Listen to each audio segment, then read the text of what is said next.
కర్నూలు జిల్లా కొడమూరు పట్టణం ఐసీడీఎస్ కార్యాలయంలో మహిళలకు చట్టాలపై అవగాహన సదస్సు ఏర్పాటు చేశారు. ముఖ్య అతిథిగా పాల్గొన్న జిల్లా జడ్జి కబర్తి మాట్లాడుతూ కర్నూలు జిల్లాలో 57 బ్లాకులుగా ఏర్పాటు చేసి ప్రతి గ్రామంలో 2 మహిళలకు ఏర్పాటు చేసి వారి ద్వారా మాకు సమాచారం వస్తే మేము తక్షణమే న్యాయం చేయడానికి సులభంగా ఉంటుందని న్యాయమూర్తి తెలిపారు.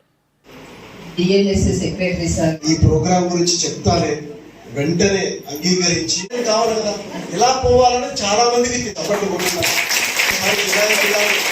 ఇక్కడైనా నేరాలు జరుగుతూనే ఉన్నాయి. అవునా కదా?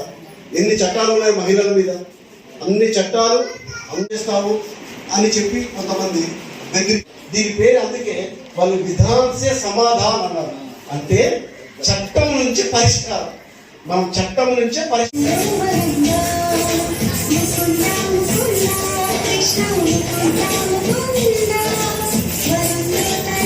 అసలు లైన్ లో ఈ సైడ్ నిలబడండి అమ్మా.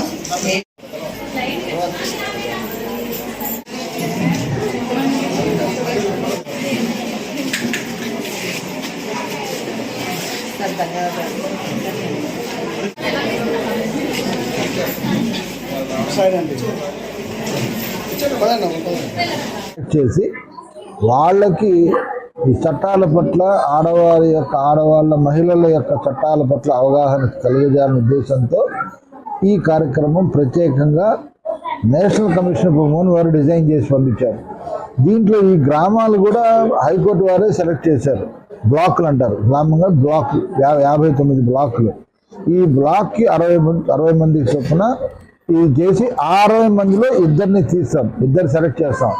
ఆ 2 మా డిస్ట్రిక్ట్ లీగల్ సర్వీస్ అథారిటీ కర్నూలుకి వాళ్ళకి అనుసంధానంగా పెట్టుకున్నాడు. ఆ గ్రామంలో ఎటువంటి ప్రాబ్లం వచ్చినా వాళ్ళు మాకు తెలియజేస్తే మేము ఇమీడియట్గా రెస్పాండ్ అయ్యి వాళ్ళకి ప్రాబ్లమ్స్ ఏదైనా ఉంటే సాల్వ్ చేయడానికి కృషి చేస్తాం ఉద్దేశంతో ఈ కార్యక్రమం. అంటే ఏం లే, ప్రతి గ్రామం నుంచి 1-2 ఈ చట్టాల పట్ల అవగాహన కలిగి ఉండి వారికి ఏదైనా తప్పు కనుక ఆ ఊర్లో ఆ గ్రామంలో జరిగితే న్యాయ సహాయం అందాలి అనే యొక్క సదుద్దేశంతో ఈ కార్యక్రమాన్ని భారత ప్రభుత్వం వారు ఏర్పాటు చేశారు.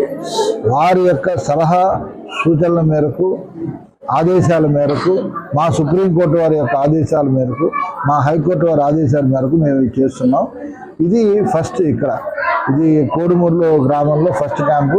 ఇది ఈ 57 బ్లాకుల్లో 60 మంది చొప్పున సెలెక్ట్ చేసి ఈ 57 బ్లాకుల్లో ఇప్పుడు ఈరోజు ఏదైతే జరుగుతుందో ఆ విధంగా చట్టాల పట్ల అవగాహన అనేది మార్చి 25 దాకా టైం ఉంది. ఈ మార్చి 25 లోపు ఇవన్నీ కంప్లీట్ చేసే ఉద్దేశంతో మేము ఉన్నాము.